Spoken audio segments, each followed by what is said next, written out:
Leur étude a déjà fait le tour du monde. Une équipe de chercheurs clermontois du laboratoire Micro-organismes, Génome et Environnement a publié cet été des résultats sur les abeilles dans la revue américaine PLOS ONE. Ces scientifiques de l'université Blaise Pascal et du CNRS apportent une explication possible quant à la surmortalité des abeilles observée depuis une quinzaine d'années. On montre que le mélange en fait, de plusieurs agents stressants, donc un pathogène qui parasite l'intestin de l'abeille, et des molécules chimiques retrouvées dans les insecticides entraînent des mortalités beaucoup plus importantes de ces abeilles.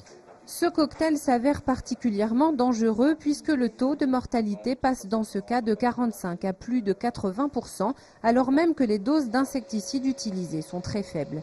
Pour mener cette expérience, l'équipe clermontoise, en collaboration avec l'INRA d'Avignon, a travaillé à partir de couvains, c'est-à-dire de larves d'abeilles.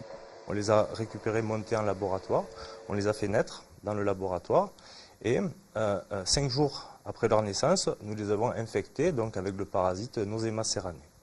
Ensuite, nous avons laissé développer l'infection pendant une dizaine de jours et 10 jours après infection, nous avons exposé les abeilles dans leur alimentation à des substances toxiques.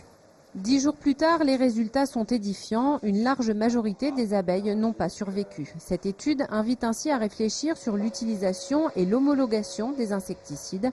En parallèle, les scientifiques cherchent désormais à lutter contre le parasite de la nosémose pour favoriser la sauvegarde des abeilles.